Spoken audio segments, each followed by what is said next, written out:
now wanted to return to the issue of greater return. Some delegations highly appreciated the measures taken by my government in this, on this matter, and I wanted to give the floor to Mr. Fuad Hüseynov, the Deputy Chair of the State Committee for Affairs of Refugees and Internally Displaced Persons, who will provide the audience with the information on the Great Return Program in more detailed way. You have the floor, Mr. Fuad Hüseynov. Much.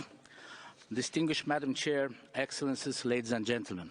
Azerbaijan's sensitivities towards the problem of forced displacement are clearly understandable as a country that has been hosting in per capita terms one of the highest caseloads of the forcibly displaced population in the last 3 decades, comprising 10% of its overall population of 10 million.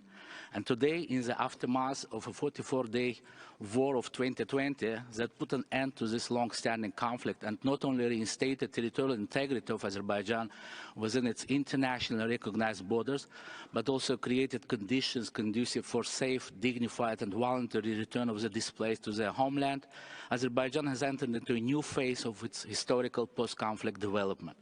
Great Return, which is absolutely unique, both in its scope and magnitude of devastation previously occupied areas have been subjected to, along with reintegration of liberated territories into the national economy, has been declared as one out of 5 national priorities for socio-economic development of Azerbaijan to be achieved by year 2030.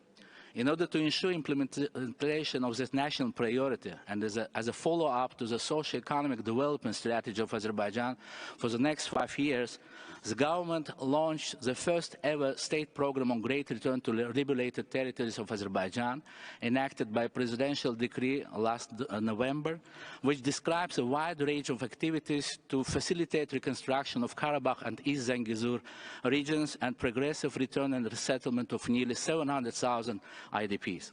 Progressive international experience, strategic development trends, socio-economic potential of liberated territories have been taken into account while determining the program. And also global development priorities put by UN and other international organizations were considered while defining the objectives of the program, which were adapted to SDGs and their respective targets based on commonly acknowledged principles of universality, integrated approach, and leaving no one behind.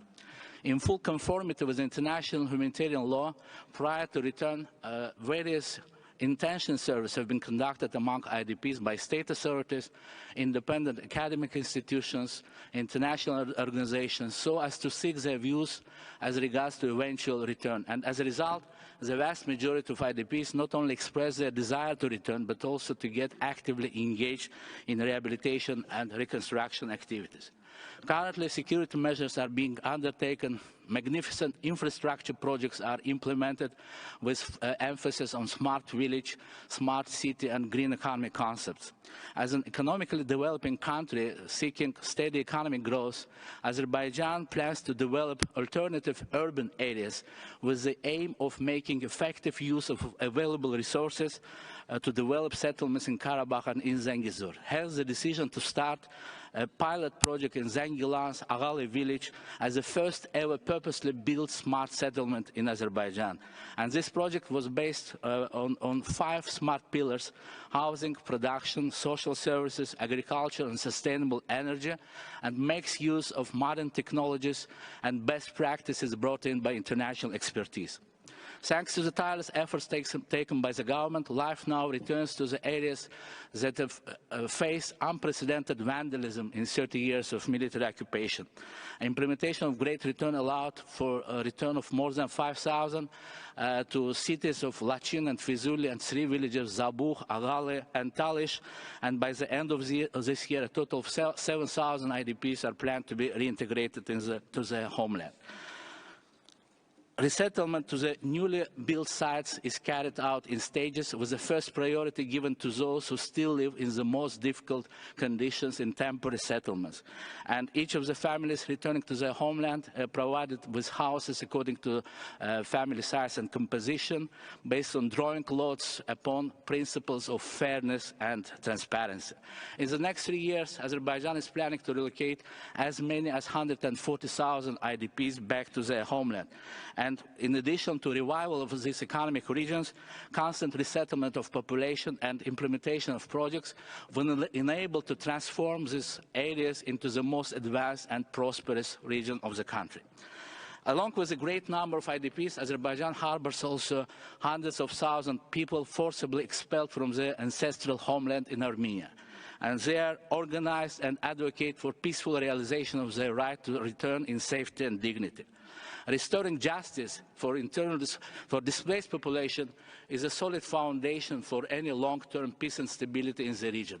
And the rights of nearly 300,000 Azerbaijani refugees from Armenia to return in safety and dignity also need to be safeguarded and form part of any long-lasting peace agreement with Armenia.